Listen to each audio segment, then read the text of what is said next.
are the instructions for my bunny top hat with bow. So we're going to start with these two pieces, and what you want to do first is just fold down on all the score lines, including the tab at the end and the tabs on the bottom. The next thing to do is to glue down these decorative panels between each set of score lines. These pieces are larger at the top than they are at the bottom, so you want to make sure that you're putting the larger edge at the top. And you're just going to glue that down for both pieces. It's easier to do when they're flat.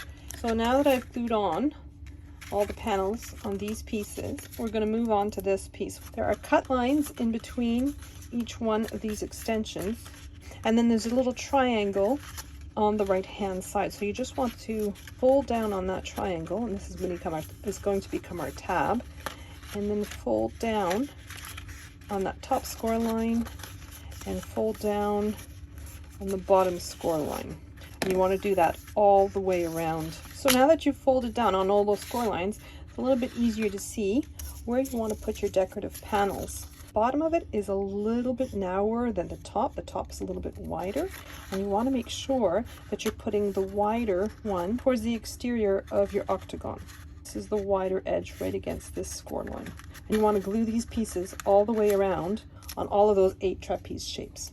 I'm just going to mention that base I'm using is Cricut cardstock, and the decorative layer is Cricut foil poster board. I'm just going to take any one of those triangles, it doesn't matter which one, and I'm just going to put glue between the score line and the edge, like so. And then I'm going to bring my cut edge up to the score line, like that. I'm going to do that all the way around with all 8 panels.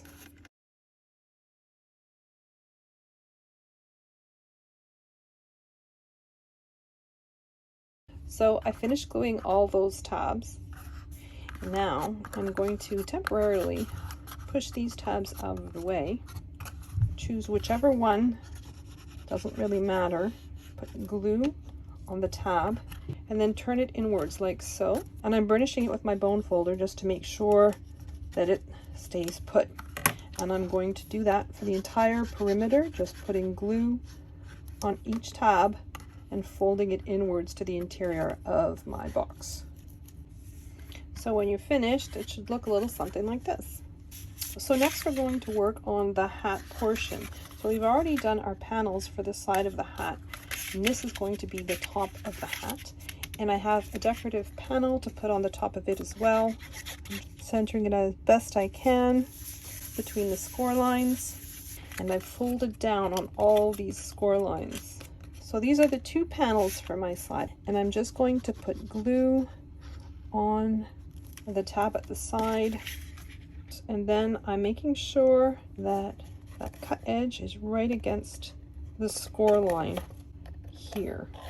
Next I'm going to put glue on any one of these tabs, and I'm going to grab my side pieces, and I'm just going to join this cut edge just up against the score line like so. And then I'm going to put glue on the next tab over. I'm going to fold my piece so that again my cut line matches up with the score line on the side.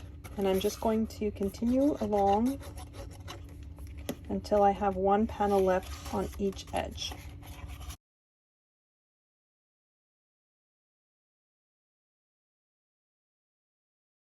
I'm just going in there with my bone folder as I move along and make sure that those edges are really glued down properly. So now I'm at the last 2 panels, and I'm going to glue down the one with the tab first. So I'm just going to put glue on the tab that's at my top piece, and then I'm going to put glue along the tab again at the top piece, and then the tab at the side. Grab that side piece and place it all into position.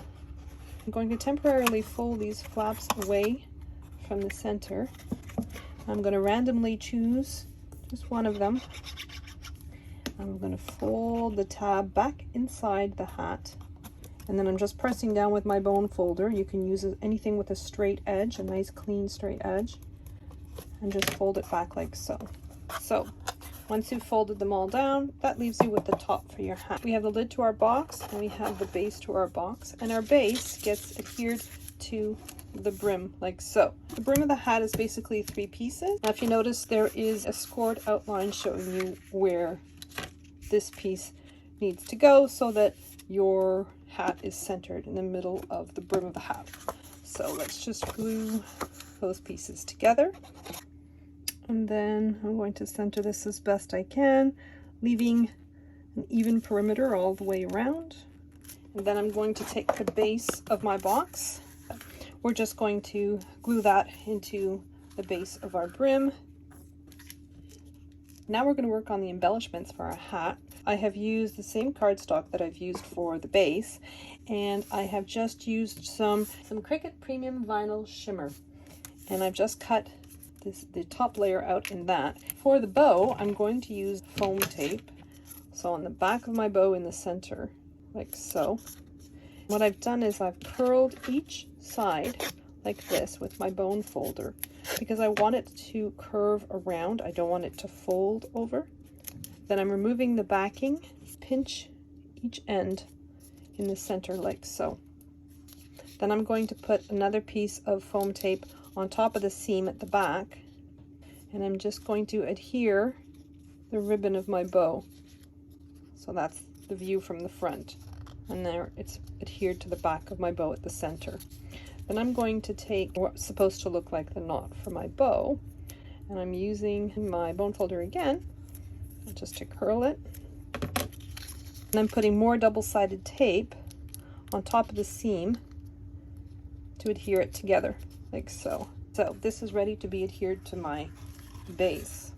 First we're going to do ribbon that goes all the way around the base of my hat. Now because I've used poster board, it's going to take longer for my glue to dry on the poster board, so I'm going to use double-sided tape instead to adhere the band to my hat. So this is going to be the front of my hat. So I'm just going to release the backing on my double-sided tape, and I'm going to start at my front, so halfway through the front, approximately here, and I'm just going to try to ensure that there's an even amount between the bottom and the top. Now those pieces are tapered a little bit, so it's a little bit tricky. It overlaps a little bit, which is fine. I'm going to snip it. And then I'm going to take my bunny ears. My bunny ears, I've cut the larger layer out in white, and the second layer, this is just 60-pound cardstock, but you could use 80-pound, it would work just as well.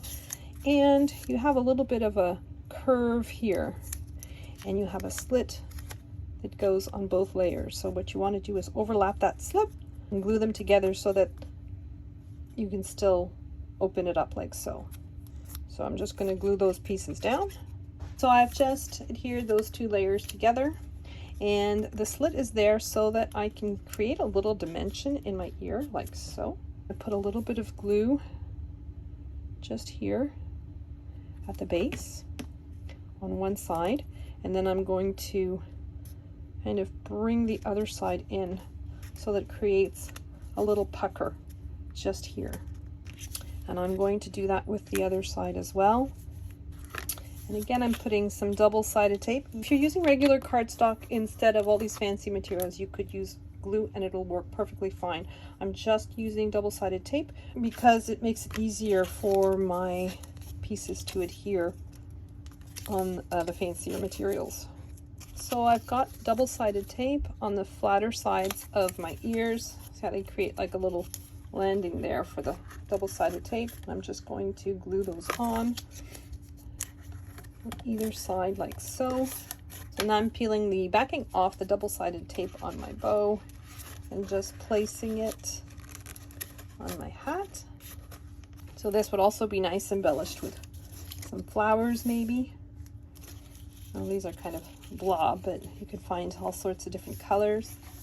Plenty of room for embellishment and decorations, and plenty of room for treats.